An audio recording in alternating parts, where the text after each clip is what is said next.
I don't know where you are in that description. I mean, I don't know how much of a control freak you are. I don't know how much of a materialist you are. I don't know how your mood is, if your mood is up or down.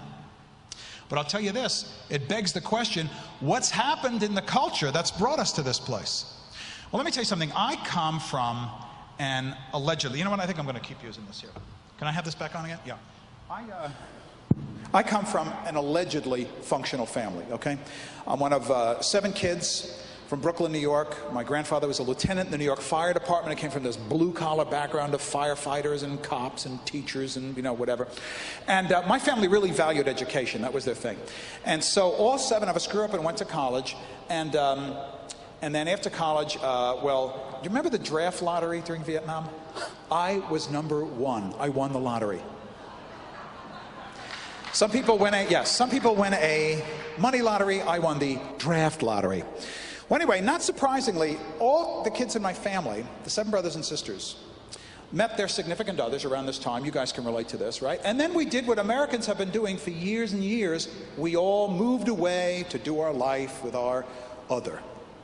Today, the 7 kids in our family live in 7 different states. My parents lived in an 8th until they began a disturbing trend of what we considered stalking, following one or more of my brothers and sisters around.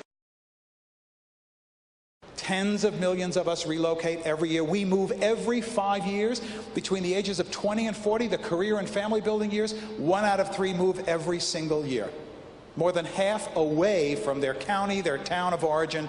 You know this. I know I'm looking into the faces of people who, even if you are living in the town of your origin, are relating to siblings, parents, children, cousins, friends who are living in different parts of the country, right? Kids grow up in Chicago and now they relocate and they're living in Dallas or Seattle, right? I mean, that's America today. Fact number 2, the average American watches 22 and a half hours of television a week. That's a low average. Now, even if you're not watching 22 hours of TV a week, I'll bet if you add up computer screen time, PDA time, cell screen time, you too are very likely looking at a screen for perhaps a day a week.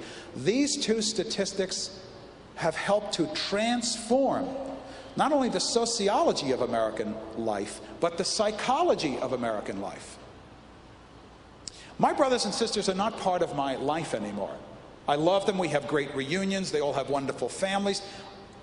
I barely know the names of all my couple of dozen nieces and nephews. When I go to a family reunion, I'm always stunned by how much they've grown. I can't keep up with where they all are because they're not part of my day-to-day life. My friends in my town are more known to me as far as the story of their life than in my own family. And I'll bet you can relate to that. It's an amazing time that we live in. Let's put this in real terms. What's this done? Now, you don't know me, and I don't know you, but imagine, just suppose, this is a fairly mundane scenario. Suppose my wife and I came to visit you and your family at your house. We were just going to have a get-acquainted visit, and we had occasion to just be over your house, and we're sitting at your kitchen table, and we're just getting to know each other. We don't know each other at all, and it's very civil and hospitable. And imagine if a couple of minutes into this conversation, in the middle of our talking, I just get up and I stroll over to your refrigerator. I open it up and I start pulling out stuff and making a sandwich. Well, you know, you're a nice person. You wouldn't say anything out loud, but if I didn't ask permission, you'd be thinking, that's a little bizarre. You'd tell people later, right? I didn't know this guy, and he just like went into the refrigerator. He took out last night's leftovers and put them in the microwave. Then he went into the den and took a nap. Let's change the scenario. My wife and I come to visit you. We don't know each other. We've never met, but it turns out the reason for our visit is that we are related. I'm a cousin from a wing of the family that moved to the other coast a generation ago. We've heard of each other, and we're thrilled at this reunion. Well, even though my move to the refrigerator would still be a little abrupt, it would be a bit less shocking for us to assume that as kin, I ought to feel at home in your home. It's not based on temperamental compatibility. It's based on this sense of innate connection that we belong to each other. We're family. Using that litmus test, let me ask you this. Think about the people who populate your life right now. I'm not talking about people you can get on the phone, talk to, email, get on a plane and visit, or drive 3 hours to see. I'm talking about the faces of people you see day in and day out, week in and week out. How many faces do you see on a regular basis? 5, 10, 20? What percentage of them, when you do your inventory, are connected to you? How many of them have refrigerator rights in your house? How many of them, when you're at their house, give you refrigerator rights in their house? Or do you need to just go through the polite, hey, do you mind if I grab something? No, sure, go right ahead. How many people see you in your bathrobe? How many people hear you talk the way your kids or your intimates hear you talk? Life today in America, this is the profile. Relocated away from home and family and town of origin, settled someplace new, frequently with your spouse, your significant other, and maybe a couple of kids. Settle down into a new place, and lots of people busily in your life, but a small, minuscule percentage of them feel like they are connected, feel like they are inside your life, have refrigerator rights, if that metaphor works for you. I got to tell you something.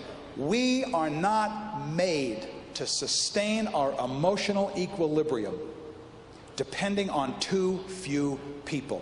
We are created, we are made, and we thrive as organisms when we live in a life that is intermixed with brothers and sisters and mothers and fathers and nieces and nephews and grandparents. We need the whole package.